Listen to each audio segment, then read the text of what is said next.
Capitalism. So you may have remembered this. A couple weeks ago, there was this big weather event in Texas.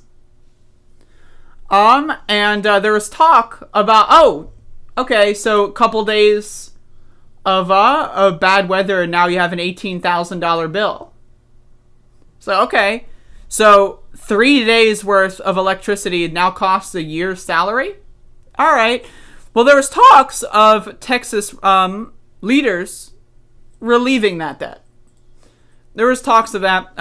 So, yeah, that's not happening, folks. In January, Dallas resident Shannon Mars paid $257 for electricity in January. But after Texas suffered the worst winter storm in years, Mars' February electricity bill totaled more than $10,000. That's a year's salary, folks, for a lot of people, especially in a pandemic. That's because for a period of 32 hours during the deepest freeze of February's winter storm, power companies were paying $9 per kilowatt hour for electricity, about 75 times higher than the state's average winter costs.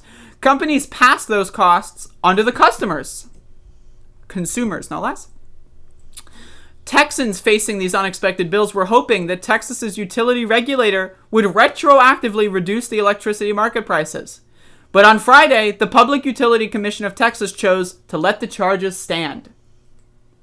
It might seem like retroactively reducing the charges would be good for consumers, said Texas PUC Chairman Arthur D'Andrea during Friday's public meeting, but, he argued, that reflects a simplistic view of how Texas power market works.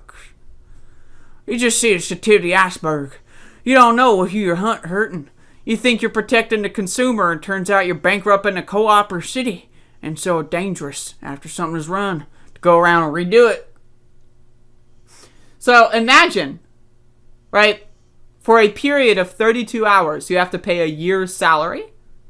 Now imagine, how much did you sleep? It's winter, it's freezing. I know I've gone through winters where I had no heating, and it was like sub-freezing temperatures. You know what I did? I slept 14 hours.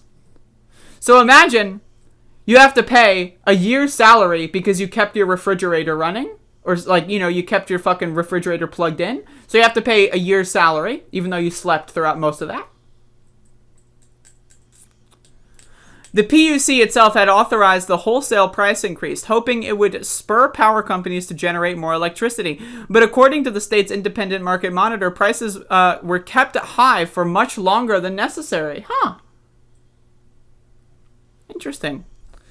The monitor, Potomac Economics, had urged the PUC to retroactively change prices for 32 hours around Feb 18th and 19th. Potomac Economics calculated that the inflated electricity rate during that time period led to $16 billion in additional charges.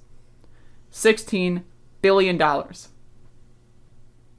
Again, people are having to pay now 2 years' salary in debt because they left their refrigerator plugged in during a winter storm. But D'Andrea and the PUC's other commissioners were reluctant to retroactively tamper with the pricing. Decisions were made about these prices in real time based on information that was available to everybody, to Walmart, and they all did sort of things, and I wouldn't have done if they were different. Everyone's a pilot on scramble. That's over bamboo. And we're not to go boo-boo. Who gives a shit? So anyway, basically they're fucking everyone over. You won't get relief. But hey, you'll get $1,400 from Joe Biden. That's cool, right? $1,400. That ought to put a dent in your now what will probably amount to be 15-year debt. Because again, this may cost a year's salary, but it's not like you're going to pay it off in a year. You're going to put it on a credit card. That credit card will accrue interest. You're going to be paying off those 32 hours probably for the next 32 years. No one's coming to help you. No one's got your back. Maybe you make a GoFundMe, but it's probably not going to take off because there's so many people just like you that are probably going to get a little bit more lucky in that competitive lane. There's no help.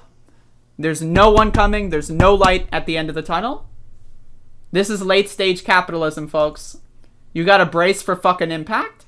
Because Texas is not the first, and it won't be the last that's going to get hit with this garbage.